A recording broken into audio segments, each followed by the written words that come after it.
미주민주참여포럼의 최광철 대표님 모셨습니다. 안녕하세요. 안녕하세요, 김 부장님. 반갑습니다. 네, 얼마 만에 다시 오셨나요?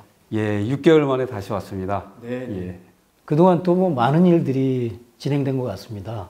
지난 6개월 회고한다면 어떻습니까? 지난 6개월을 회고한다면 일단은 작년 11월 3일 날 네. 미국에서 대선이 있지 않았습니까? 네. 또 더불어서 연방의회 선거도 있었고요. 예. 그래서 116기 미 연방의회가 끝나기 전에 저희들은 한국정 종정선언 결의안 HR 152가 최대한 많은 연방의원들이 지지를 받아서 네. 그것이 연방 본회의에 상정돼서 통과되기를 원했는데 결론적으로는 상정 통과되지는 못했고요. 그렇지만 한 52명 가까운 민주당 51명, 공화당 1분에서 지지 서명을 받았고 나름대로 그 전보다는 우리 한국전이 끝내야 된다는 끝나고 평화를 구축하는 어떤 시발점이 돼야 된다는 그런 인식들을 조금씩은 이내 확대해 가고 있고 이번 117기 연방에서 더 많은 기대를 할 수 있게 됐고요. 더 나아가서 또 한국의 이제 국회가 의원들이 또 미국의 연방의원들하고 의원 외교를 합니다. 거기에서 우리 동포들이 저희 KPEC에서 어떤 브리지 역할을 하는데 나름대로 역할을 하고 있고요. 또 이제 우리 동포 교육을 위해서 포럼들을 또 열심히 해나가고 그렇게 또 바쁜 6개월을 보냈습니다. 예, 미주민주참여포럼 KPEC 다시 한번 소개해 주시는 것도 필요할 것 같습니다. 예, 저희 미주민주참여포럼은 영어로는 Korean American Public Action Committee, KPEC이라고 호칭을 하는데요. 보수와 진보의 어떤 분열과 어떤 그 불협화음을 넘어서 정의, 공정, 평화, 통일, 민주 참여라는 보편 가치로 저희 분단된 한반도 사회에 평화를 가져오는 그러한 대중적인 유권자 단체라고 할 수 있고요. 현재 미국 전역에서 750여 명의 각계각층의 직업군에 있는 분들이 참여하고 계시고 점점 더 이런 뜻에 함께 하시는 분들이 많이 늘어나고 있습니다. 네. 최근에는 북미 이산가족 상봉법의 미의회 통과 이것이 굉장히 좀 이슈가 되고 관심을 많이 끌고 있는데요.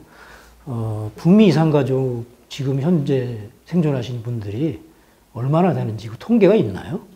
실질적으로 지금 미 국무성에 보고되고 지금 연방에서도 114기 회기, 115기, 116기, 이제 117기까지 북미 이산가족 상봉에 관한 결의안과 법안이 이제 발의되어 있는데요. 네.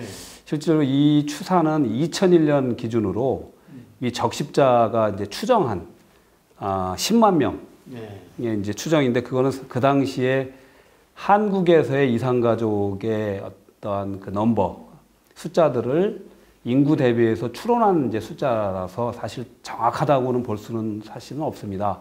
그렇지만 아직도 이제 2001년 기준으로 미 적십자사 등록이 한 10만 명 정도 추론을 했다라고 했는데 그동안 20년 동안 수많은 이산가족들이 사실 사망하고 늙어서 어려움에 빠져 있는데 현재 저희가 이제 갖고 있는 명단은 한 뭐 100여 명이라고 보지만 실질적으로 이게 광범위하게 조사가 돼서 저도 사실은 이산가족 2세입니다. 세컨 제너레이션인데 우리 부모님들의 어떤 그러한 그 이산의 한을 풀기 위해서는 저도 사실은 그 아버님의 유고를 북한의 고향 땅에 방문해서 묻어드리는 것이 제 약속인데 그런 어떤 대대적인 새로운 조사를 한다면 아직도 몇천 명, 몇만 명의 북미 이산가족들이 있다고 이렇게 추정이 됩니다. 북미 이산가족 상봉법 이게 처음은 아니지 않습니까? 예, 그렇습니다. 그동안에 진행됐던 역사나 흐름에 대해서도 한번 소개해 주실 필요가 있을 것 같습니다. 예, 사실 북미 이산가족은 정말 아픔이죠. 우리 이산가족이라는 것이 사실 70년에 가까운 분단 상황에서 아직도 사실 엎어지면 코달됩니다. 북한 땅이라는 것이. 그런데 서로 왕래도 못하고 교류하지 못하고 또 서한 전달까지 안 되는 그러한 슬픈 역사 속에서 정말 많은 분들이 고통 속에 살아가시는데 이런 것들이 이제 미국에서 이런 이슈들이 이제 이렇게 생겨나게 된 것은 많은 분들이 노력이 있었고요. 그 중에서 또 재미 이산가족위원회라는 것을 만든 어떤 이차희 회장님이라고 한 15년, 20년 가까이 미국 행정부에 많은 노력을 했고 의회도 노력을 했는데 결론적으로 이게 의회에서는 의미 있는 것들이 발의된 게 114기의 그 찰스 랭글 뉴욕의 의원이 발의해서 그때 당시 한 153명 정도의 지지 서명을 받고 또 추진이 됐었고 또 통과가 됐고요. 그때 결의안이. 또 115기에는 카렌 바스 연방의원이 발의를 했지만 그때는 사실 지지도가 거의 없어서 한 10몇 명 정도 지지 서명하는데 그쳤었고요. 그리고 저번 회기는 116기 회기 때는 결의안을 넘어서 그 그레이스 맹 의원이 발의한 HR 1771 그리고 이제 카렌 바스 의원이 또 HRES 410을 발의해서 그러니까 작년 그러니까 2019년 10월 말일 날 외교위원회 만장일치로 통과가 되고 또 이제 작년 팬데믹 상황이었지만 3월 7일 날 또 본회의에서 391명의 압도적인 그런 지지로 통과가 됐습니다. 그렇지만 결론적으로는 이 법안들이 상원까지 가서 통과가 되고 또 행정부에 전달돼서 실질적으로 이루어진 것들은 아직까지도 없는 형편이에요.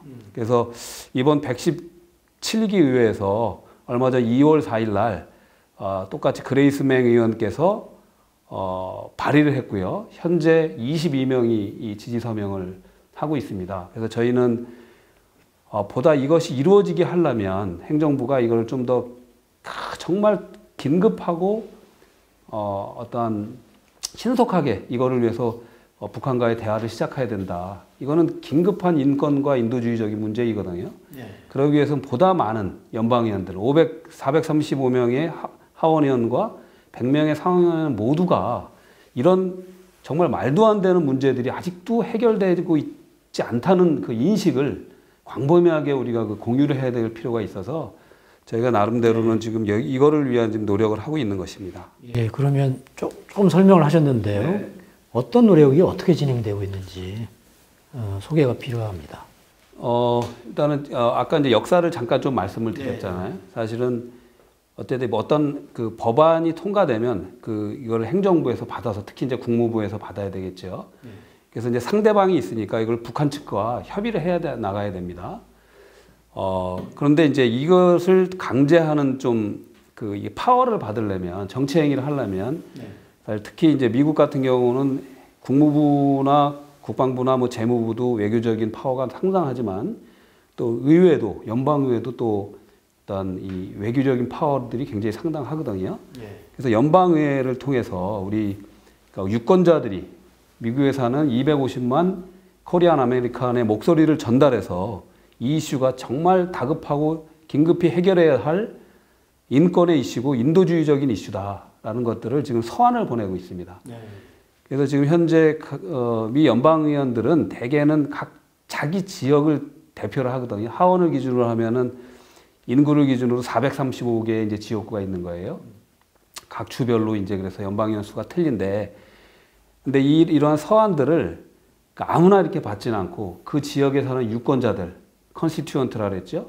그분들의 목소리를 듣습니다. 그래서 저희가 KPEC과 같은 각 지역에 많은 동포들이 참여하는 이러한 유권자 단체가 중요한 거고, 현재 저희도 KPEC에서 이 두 가지의 것들을 하고 있는데, 하나는 연방의회 의원들에게 이런 그 팩트들을 공유하고 현재 발의된 HR 826에 대해서 지지를 해달라는 그런 거 하나 하고, 또 하나는 연방의원들께 바이든 행정부에게 이 이슈를 북미 간의 그 의제로 신속하게 테이블에 올려서 대화를 시작하라라는 그러한 이 서한을 보내라는 그런 두 가지의 입장으로 지금 진행하고 있고요. 일단 서한 보내기 운동에 대한 반응 조금만 더 추가로 설명해 주시고요. 네. 그 다음에 또 북한 여행 금지 행정명령의 조속한 해제를 촉구하는 운동, 이것이 어떤 연관 효과가 있는지, 그리고 또 반응이 어떤지, 네. 이 부분에 대해서 설명 부탁드리겠습니다. 정말 좋은 질문이신데요. 사실 우리가 한미동맹 70년인데도 네. 실질적으로 우리는 미국에 대해서 많이 아는 것 같기도 하지만, 사실은 미국인들이 그러면 특히 미국의 어떤 리더들이 한국에 대해서 아는가, 예. 사실 그게 가장 문제이거든요. 그래서 사실 저희들이 북미 이산가족의 이런 실태와 이런 진실들, 사실들을 알려나갔을 때 많은 연방의원들은 굉장히 놀랍니다. 어떻게 70년 동안 이렇게 이산에 이런 슬픔 속에서 살아가는 이런 일들이 있는지 굉장히 놀라고요. 또 이런 문제는 시급히 미국에서 해결해야 되는 점이라고 이야기합니다. 그래서 이거는 뭐냐면 지금까지 많은 연방의원들, 미국의 주류, 미국의 어떤 그 오피니언 리더들이 이런 사실들을 모르고 있었다는 것이 사실 문제인 것 같고, 요번에 다행히도 그 그레이스 맹 의원이 법안을 발의할 때 요번에 한국계 의원들이 또 네 분이 다 다 참여를 하셨고요. 또 그 셔먼 의원 같은 경우 나름대로 중진 의원들이 뭐 시작부터 이렇게 딱 20여일 출발해 주셔서 제가 볼 때 이런 캠페인을 지속적으로 펼쳐나가면 좀 더 많은 200명 이상의 지지 서명을 받고 이것이 상정돼서 거의 만장일치로 통과시킬 수 있다고 저는 보고, 두 번째 질문은 이것과 관련해서 어쨌든 사실 그 이전에 그러니까 트럼프 대통령이 내린 그 오토 원비어 사건으로 인한 그런 어떤 약간의 보복 조치죠. 북한 여행 금지 조치 행정명령 2007년에 내려졌어요. 8월 말에 내려졌죠. 그 이전에는 사실은 미국인들이 북한을 자유여행할 수가 있었습니다. 그렇기 때문에 사실 그 미국에 있는 그 동포들도 이산 가족의 그 동포들도 일부는 북한을 이렇게 방문할 수 있는 그러한 길들이 있었다 이렇게 들었는데 지금 그것들이 모두가 막혀 있거든요. 그래서 지금 이게 북한과 어떤 미국 측의 협의 이전에라도 북한에 대한 개별 방문, 특히 이러한 인도주의적인 목적의 방문들은 즉각 열어야 된다 이런 요구들을 같이 하고 있는데 굉장히 많은 어떠한 이 공감대를 이렇게 형성이 되고 있습니다. 네. 미국인의 북한 여행 금지 행정명령은 2017년 9월 1일부터 그 금지 조처가 내려오고 매년 이렇게 이제 소위 그 연장하는 그런 방식으로 이루어지죠. 과연 이제 바이든 정부가 올해 9월에 이걸 또 연장할 것인지 굉장히 좀 시간이 그렇게 많이 남은 건 아닌 것 같은데요. 우리가 어떤 노력을 하느냐에 따라서 좀 달라질 것 같습니다. 이 바이든 정부에 대한 어떤 기대 어떻게 하고 계십니까? 김 부장님 잘 아시다시피 공화당, 민주당 두 정부가 교차로 이렇게 집권을 하는 상황인데요. 그래도 이제 민주당은 적어도 인권과 인도주의를 우선하는 정당으로 스스로 자기들이 매김을 하고 있습니다. 이번에 바이든 행정부의 여러 가지 국내 정책도 그렇고 외교안보 정책도 그렇고 인권을 우선시하겠다. 그런데 지금 이 일은 바로 코리안 아메리칸의 일은 바로 미국의 일이거든요. 그리고 이것이 이런 이산 가족의 문제가 70년 동안 해결이 안 됐다는 것도 사실 미국의 어떤 부끄러운 자화상인 것입니다. 한편으로는 우리 동포들도 왜 이런 것들을 진작에 좀 더 광범위한 이런 캠페인을 하지 못했느냐, 그러한 우리도 반성도 해야 되지만 또 미국 또한 지금 이런 사실들을 알게 된 이상 이것을 발벗고 나서지 않는다면 스스로가 인권과 인도주의적 이슈들을 뒤로한다라는 그런 비판에 직면할 수도 있다는 거 보기 때문에 저는 충분히 이러한 이슈들이 바이든 행정부뿐만이 아니라 연방의회에 전달이 된다면 물론 비핵화 협상이라는 큰 북한하고의 협상의 의제가 있지만 그거하고 구분해서 우선적으로 이러한 인도주의적 이슈에 대한 해결을 위해서라도 먼저 대화를 시작해야 된다라는 생각을 하고 있고 저희는 나름대로 큰 기대를 하고 있습니다. 자, 그럼 여기서 궁금한 게 있습니다. 이런 운동 자체가 소위 유권자 운동과 어떤 연관이 있는지 그 부분에 대해서 설명이 좀 필요할 것 같습니다. 사실 미국에는요 정말 수많은 로비 단체들이 있죠. 그러나 미국 뭐 전 세계가 마찬가지지만은 미국의 정치계에서 중요한 것은 그라스루트의 보이스입니다. 즉 풀뿌리 유권자들의 목소리가 굉장히 중요시되고 있고 이런 그 풀뿌리의 목소리를 들으려고 하는 현장들은 지난 11월 3일 날의 선거 과정에서도 많이 나타났어요. 미국에서도 대표적인 사람들이 미국도 이제 좀 진보적인 어떤 의원들이 많이 배출이 되는데 예를 들면 작년 선거에서 당시 현역의 외교위원장 엘리엘 엥겔 의원이 보만이라는 흑인 출신의 중학교 교정 출신의 어떤 흑인 진보주의자한테 선거를 져버립니다. 그러니까 프라이머리에서 지죠. 그래서 떨어져 버립니다. 또 그 전에도 사실 그 AOCA라고 부르는 오카시오 코르테즈, 알렉산드리아 오카시오 코르테즈 의원도 그 당시 10선의 조셉 의원, 그러니까 그 당시 원내대표를 했던 당시에 민주당의 어떤 최고 거물주의 한 사람을 프라이머리에서 꺾고 본선에 당선돼서 지금 아주 큰 중요한 영향을 끼치는 의원으로 되고 있어요. 물론 미국이 뭐 전체적으로 진보로 흐른다, 아니면 보수로 흐른다 그런 대결로 약간의 이렇게 대결적인 어떤 문제점들도 있지만 보수든 진보든 전체적인 흐름은 어떤 풀뿌리 그라스루트 무브먼트의 중요성이 확산된다라는 말씀인데 그 속에서 저희 한인들도 옛날에는 그라스루트 이 유권자 운동이 중요시하게 생각되지 않을 때는 우리 같은 그 일반 유권자들을 연방의원들이 만나기도 힘들었어요. 그런데 2000년 이후에 미국도 정치 지형이 많이 바뀌고 또 정치자금법도 바뀌고 그래서 연방의원한테 후원하는 어떤 금액들도 낮아지고요. 또 연방의원 그 후보자들도 어떤 기업의 후원금이라든가 또 뭐 아주 그 팩이라든가 어떤 목적을 갖고 이익을 갖고 후원하는 그러한 어떤 조직의 후원금들을 거부하고 이러한 개개인들 유권자들이 내는 후원과 목소리를 들으려고 하는 무브먼트가 생긴 겁니다. 그래서 저희들도 그렇기 때문에 미국에 있는 250만 코리안 아메리칸의 유권자 운동이 너무 중요시하시게 됐다.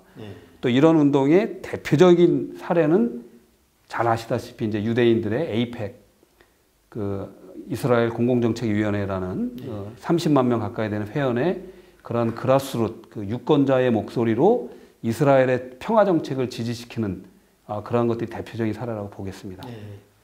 그 공공외교 말씀을 하셨는데 공공외교라든지 정책 공공외교, 평화정책 공공외교, 디아스포라 공공외교, 이 공공외교에 대해서 여러 개념들이 등장합니다. 아직 한국에서는 공공외교라는 그 개념조차도 사실은 일반화되어 있지 않거든요. 그래서 거기에다 정책 공공외교, 평화 공공외교, 디아스포라 공공외교 이런 용어들이 나오니까 굉장히 혼란스럽기도 하고 그렇습니다. 이해가 필요합니다. 저희는 이제 굉장히 감사하게 생각되는 게 또 기쁘기도 하고요. 지금 우리 김 부장님 말씀하셨듯이 한국에서의 공공외교 역사는 이제 10여 년에 불과합니다. 2010년에 공공외교 원년을 선포를 했죠. 거기에 이제 1년 앞서서 중국의 후진타오 주석이 중국의 공공외교 원년을 이제 2009년에 선포를 했고요. 사실 공공외교의 원조국은 사실은 미국이고 또 프랑스나 영국이나 독일이나 이런 데들이 이제 공공외교의 선진국이라고 하는데 지금은 그런 선진국뿐만이 아니라 중진국, 뭐 개도국 모든 나라 심지어 이제 새로운 패권을 노리는 중국까지도 공공외교에 엄청나게 많은 노력을 하고 있고 특별히 일본은 잘 아시다시피 재팬 파운데이션이나 사사가와 재단이나 거의 뭐 1조 5천 이상의 이런 자금을 들여서 보이지 않는 공공외교를 진행했던 그래서 이번에 램지어 교수 사건도 우리가 눈여겨봐야 될 점은 그 한 학자의 친일적이고 약간 일본의 그 제국주의를 옹호하는 듯한 그러한 한 학자의 글이 문제가 아니라 그 배경에 어떤 보이지 않는 힘들이 이걸 움직였는지를 우리가 반추해보고 성찰하고 뭐랄까 발전하는 계기로 삼아야 된다는 거예요. 그래서 우리 대한민국도 이제는 공공외교에 대해서 더 많은 고민과 또 분석과 노력을 하고 있는데요. 지금 말씀하셨듯이 지금까지 공공외교는 주로 정부 주도에 정부가 정부끼리 이렇게 했던 그런 전통적인 공공외교를 넘어서 정부가 타국의 국민들과 즉 타국의 의회와 타국의 시민사회와 타국의 대학교와 타국의 국민들과 디렉트리로 이제 접촉하는 건데 저희는 더 나가서 공공외교의 더 핵심은 이 외교 전선을 확대하고 또 외교 외연을 확대하는 일이다. 그러기 위해서는 뭐가 필요하냐? 외교 주체의 확대도 필요하다는 거예요. 그래서 외교 대상을 정부 대 정부가를 넘어서 정부 대 국민과 이렇게 넓혔다면 이제는 외교 대상을 넓힌 것을 넘어서 외교 주체를 넓혀야 된다. 그래서 저희가 이제 그걸 통해서 디아스포라 공공외교라는 저희가 용어를 이제 몇 년 전부터 강조하고 있는 거고요.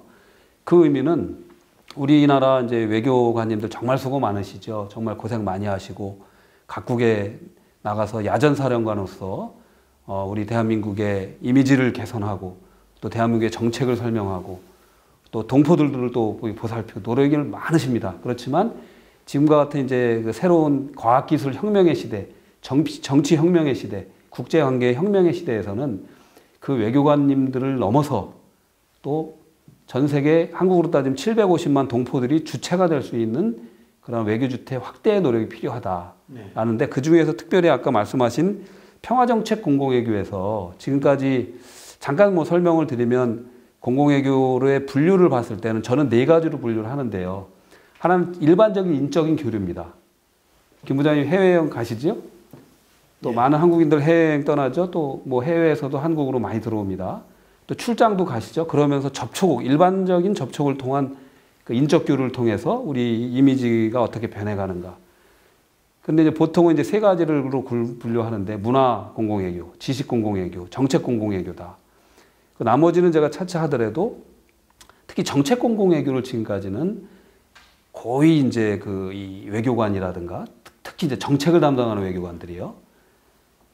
또 나아가서는 전문가, 한국을 기준으로 하면 한반도 전문가라고 하시는 분들, 또 이제 싱크탱크 이 위주로만 이렇게 정책 공공외교를 하는 거로 이제 생각을 했는데 그게 이제 많은 부분은 맞죠. 정확한 이제 방향을 잘 설정해서 가야 되기 때문에. 근데 그런 정책이 확보가 됐을 때, 평화 정책이 확보가 됐을 때 그거를 확산하고 그 홍보하고 이런 역할들은 동포들이 할 수 있다는 거예요. 국민들도 할 수 있고. 왜냐? 동포들, 예를 들면 미국의 동포들을 예를 들면 미국의 동포들은 우리 출신국인 대한민국에 대해서 항상 관심이 많아요. 그래서 대한민국의 정치, 경제, 사회, 문화, 제도를 엄청나게 잘 아는 분들이고 더 나아가서 미국에 오래 살면서 그 주재국이잖아요, 미국이. 그 미국의 정치, 경제, 사회, 문화 시스템을 다 아는 거예요. 아주 소중한 외교 자산인 겁니다. 그래서 그 외교 자산을 우리 대한민국에서 이제 어떻게 잘 쓰느냐, 잘 배치하고 교육하고 또 활용하느냐가 아마 우리 대한민국이 전 세계 공공외교를 주도하는 새로운 개념의 어떤 공공외교다. 그걸 우리가 전에 이제 신공공외교다라고도 말을 했고, 저희 이거를 디아스포라 공공외교다라고 말씀을 드리는 겁니다. 자, 그러면 이제 이 개념이 사실은 좀 어렵습니다. 이해도. 제일 중요한 거는 이제 제일 쉬운 거는 사례를 들어 설명하는 게 제일 사실 금방 이해를 도울 수 있거든요. 그러니까 제 해외 동포가 그 나라의 유권자가 돼서 정책을 만드는 의원들과 소통을 통해서 대한민국의 그런 다양한 정책들을 확산시키고 또 한국에 대해서 이해하게 하고 지지하게 하는 그런 운동 같습니다. 그래서 늘 설명을 제가 구하는 게 브래드 셔먼 의원과의 관계, 이런 관계를 보면 가장 쉽게 공공외교의 진행 과정을 설명할 수 있을 것 같은데요. 뭐 다시 한번 소개 한번 부탁드리겠습니다. 저희 이제 그 미주민주참여 포럼 K-팩은 이제 횟수로 5년 차로 벌써 접어들었습니다. 짧다면 짧고 또 저희들 생각에는 정말 바람과 같이 흘러간 그런 긴 시간이었던데요. 그럼에도 불구하고 많은 노력들이 있었지만 아직도 이제 한반도 평화의 어떤 이런 결과물들이 잘 이렇게 나오지 않아서 안타깝지만 모든 것은 축적의 시간이 필요하다고 생각이 들고요. 지금 저희 K-팩의 활동을 통해서 단순히 미국의 K-팩 활동뿐만이 아니라 전 세계에서 그 한반도 평화를 위한 그 유권자로서의 디아스포라 공공외교의 인식들이 확산되고 있고요.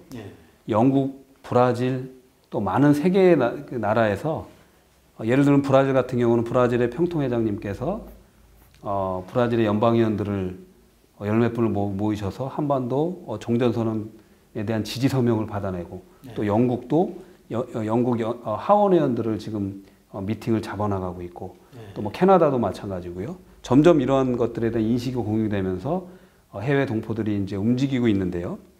지금 이제 말씀하셨듯이 어떻게 우리가 이거를 각 현 주재국의 정책 결정자들에게 우리의 목소리를 전달해서 이게 어떠한 반영되게 할 수 있는가라는 걸 말씀하셨는데 아까 말씀드렸듯이 똑같은 논리입니다. 한국도 국회의원님들이 어떤 말씀을 들었겠습니까? 유권자입니다. 자기 지역에 유권자의 말을 들었기 때문에 항상 한국도 제가 보니까 여기 뭐 윤건영 의원님이나 몇몇 의원님들이 이렇게 소식지를 보내오는데 그러니까 뭐 카톡이나 이렇게 보면은 주간 이렇게 활동사항 거기에 보시면 한국도 똑같이 돼 있는 거예요. 뭐냐면 미국으로 따지면 타운홀 미팅을 진행을 하시더라고요. 그러니까 오늘은 예를 들면 구로 몇 동의 주민들하고 미팅을 하고 이런 것들이 미국은 굉장히 활성화되어 있습니다. 그래서 타운홀 미팅이 돼 있는데 그게 왜 진행하는 거냐면 그 유권자의 목소리를 듣는 거예요. 그리고 또 하나가 있죠. 이제 그 또 어떤 분들의 목소리를 듣겠냐? 후원자입니다. 자기가 이제 미국은 특별히 정치 어떤 활동을 하려면 굉장히 많은 이런 정치 자금들이 들어가겠잖아요. 생각보다 그런데 연방정부에서 많은 것을 모든 걸 지원하는 건 한정돼 있어요. 예를 들면요. 저는 연방의원들이 제가 DC에서 워싱턴 DC, LA로 돌아오는데 주디츠 의원께서 저도 그때 그 이코노미를 타고 왔거든요. 주디츠 의원님은 미국 하원의 아시아 태평양 의원 코커스 의장인데 혼자 보좌관 아무도 없이 혼자 가방 하나 메고 그 제 뒷자리에 앉았어요. 또 그 뒷자리에 또 캘리포니아 그 샌 버나디오 출신의 의원이 또 앉았어요. 반갑게 인사 나누고 이렇습니다. 그러니까 모든 것들을 자기가 자기를 지지하는 사람들의 후원을 얻고 유권자들의 어떤 표를 얻어서 정치를 합니다. 그러니까 유권자와 후원자의 목소리를 기를 수밖에 없습니다. 그렇기 때문에 저희들이 가능한 건데 그런 것들을 저희가 시도한 것이 북미 이산가족 상봉 결의안이 있고요. 그리고 대표적인 게 한국전 종전선언 결의안이 있고요. 그리고 2018년에는 저희가 이제 개성공단 연방의회 설명회를 열었지 않습니까? 개성공단 설명회 같은 경우는 다들 불가능하다고 했었대요.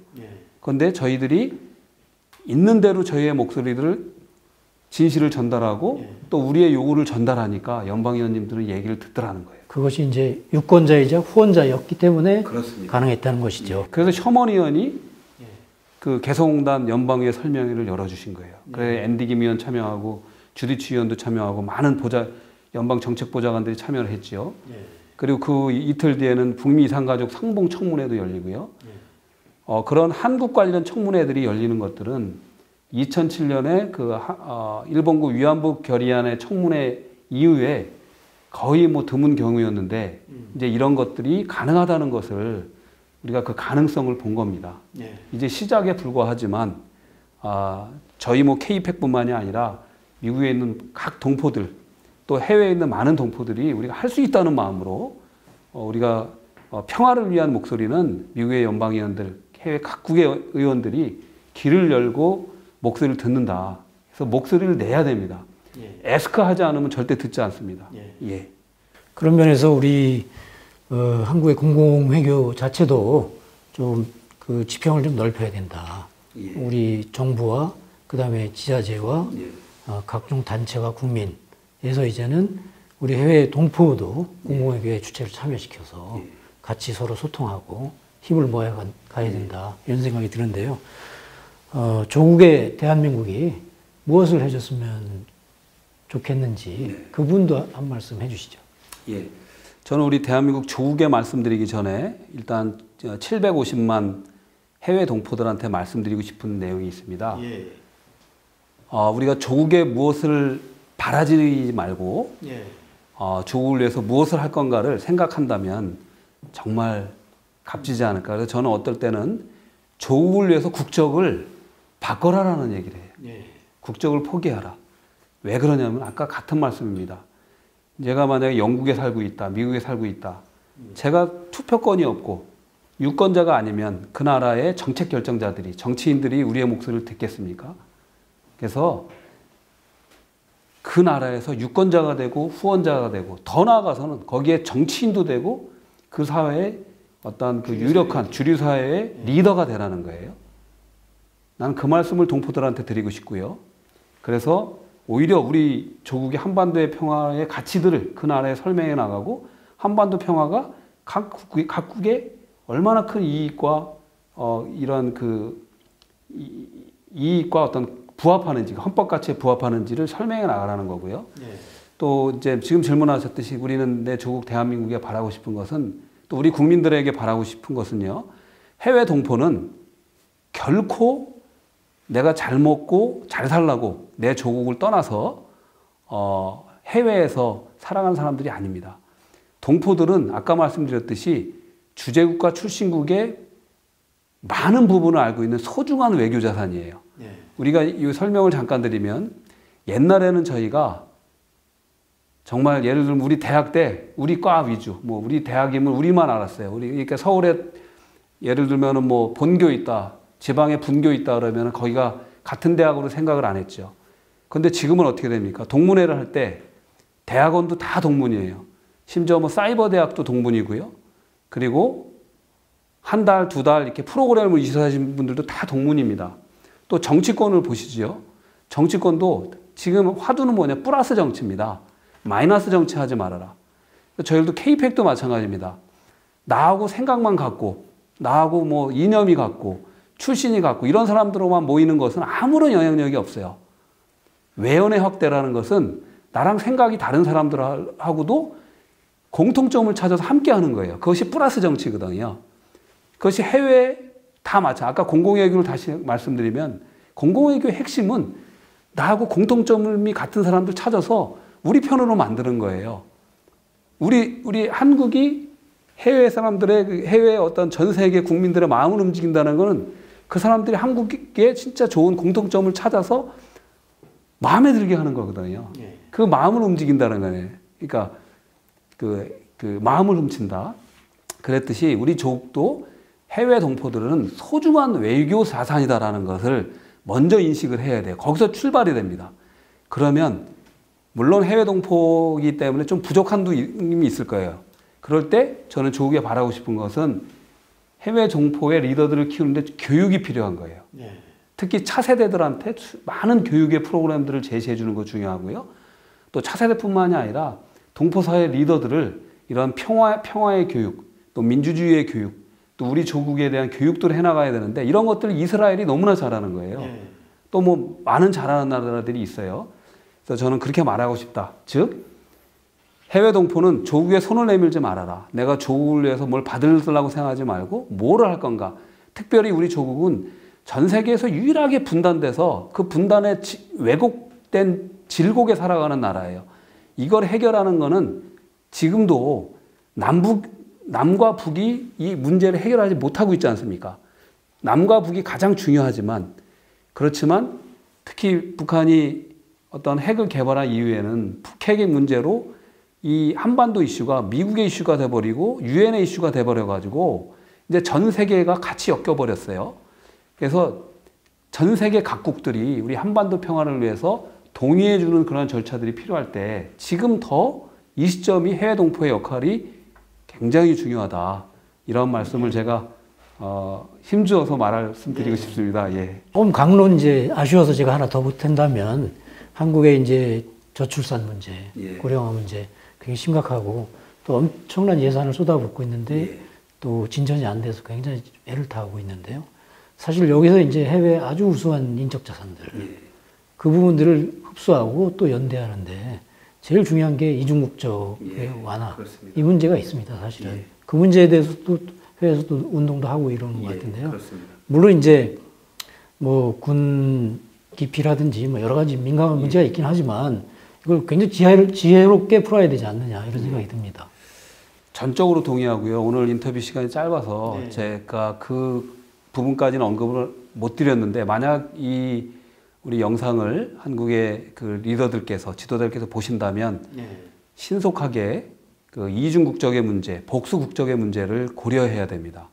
그러니까 동포들 750만의 동포들이 왜 국적을, 그 주재국의 국적을 취득하지 않고 한국 국적을 갖고 있으려고 하느냐는 그런 것들에 대한 분석과 이해가 필요한데요.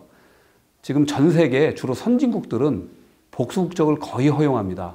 거꾸로 권위주의국이나 좀 독재적인 국가들에 대해서 이중국적을 허용하지 않지요. 그러나 사실 중국도 이중국적을 허용하지 않는 나라인데, 중국, 인도 같은 나라들이 그래도 IT 업계, 또 뭐 기술, 과학기술 분야 이런 중요한 뭐 7개 분야 이런 분야들은 또 이중국적, 복수국적을 허용합니다. 그래서 신속하게 복수국적 문제를 지금 해결해야 되는데 또 이것도 이제 사실은 한반도 분단 상황하고 결부가 돼 있습니다. 결국은. 왜냐하면 한반도는 어떤 북한과의 대치 상황 때문에 한국의 젊은이들은 병역 의무를 다해야 되거든요. 그렇기 때문에 병역 의무를 다하지 않은 해외 우리 동포들에 대해서 국적을 부여한다는 것들이 한국 국민들의 이 법 감정에는 아직까지 안 맞는 부분도 있어요. 그리고 전에 그 원정 출산 문제가 심각하게 또 대두가 돼서 안 좋은 의미들이 있는데 이제 저희가 분단 상황들이 조금씩 극복되면서 적어도 이중국적, 복수국적 문제를 여성에게 대해서는 그냥 다 풀고 또 남성들은 군대 문제가 걸려있는 38살 정도 지금 현재도 그 65세 이상은 이제 그 복수국적을 허용을 합니다. 그렇지만 좀 더 빠른 나이에 저는 전면적으로 허용해야 된다는 입장이지만 만약 한국의 병역 문제랑 아직 걸려 있다면 그것을 대폭적으로 낮추는 방법도 신속하게 해외 동포들을 끌어안고 정말 이렇게 소중한 외교 자산으로 이렇게 할 수 있는 조치들이 아닌가 그런 말씀을 우리 부장님 좋은 말씀을 하셔서 네. 같이 덧붙입니다. 마지막으로 그 이산가족 2세로서 얼마 전에 또 아버님 별세하시고 또 모든 이산가족은 또 고향에 돌아가고 싶고 또 고향에 묻히고 싶은 그런 열망이 있는데요. 그 부분에 대해서 좀 소회라든지 또 앞으로의 어떤 포부 이런 부분 말씀 부탁드리겠습니다. 예, 이산 가족의 문제는 정말 심각한 인권 침해요, 인도주의적인 이슈를 방기하는 겁니다. 이런 이산 가족의 문제가 어떤 남북 간의 또는 북미 간의 협상의 도구로 사용돼서는 안 됩니다. 이거는 어떤 이유하고 관계없이 신속하고도 긴급하게 처리돼야 되는 문제입니다. 이 문제가 지난 진짜 수십 년간 이렇게 끌어져 왔다는 게 물론 이제 한국에서는 21차례 이산가족 상봉이 있었지만 그 인원수도 100명으로 한정되고 정말 저희 아버님도 2년 전에 적십자사에서 와서 인터뷰를 하신 영상을 제가 보고 참 너무나도 마음이 아팠는데 이 생이별을 부족해서 죽어서도 고향 땅에 묻히지 못하는 이런 슬픔들 바로 없어야 되고요.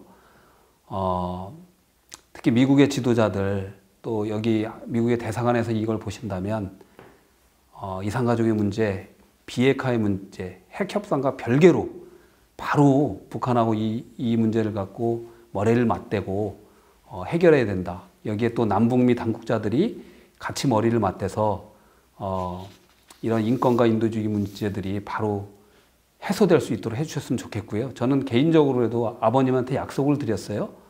아버님 유해와 유품을 제가 빠른 시일 내에 아버님 고향 황해도 해주에 제가 뿌려드리겠다고. 그래서 아까 말씀드렸듯이 만약에 당국 간의 협상에 조금 시간이 걸린다면 전체적인 이산가족 상봉을 위해서 개별 방북이라도 그에 대한 것들 금지 조치를 좀 해제해서 이렇게 방문을 가능하게 만들어서 이런 이산가족들이 개별적으로라도 한을 풀 수 있게 이렇게 좀 해주셨으면 좋겠고요. 물론 이 과정에 이제 북한 당국의 협조도 필요합니다. 지금 방역 때문에 북측에서 이제 모든 국경을 봉쇄하고 있는 것으로 알고 있지만 방법은 있습니다. 지금 미국도 이제 백신을 맞는데 이 속도를 내고 있지 않습니까? 그래서 저희들이 이산가족들이 백신을 다 접종을 하고 또 음성 확인서를 또 띄고 또 여러 가지 조치를 통해서 방역을 하면서 방문할 수 있는 그런 기회들을 주십사 하고 간절히 부탁드리고 기원합니다. 네, 오늘 이렇게 나와주셔서 감사합니다. 예, 부장님. 그런 희망이 꼭 이루어지기를 기대하겠습니다. 고맙습니다. 네, 감사합니다. 구독과 좋아요 버튼을 눌러주세요.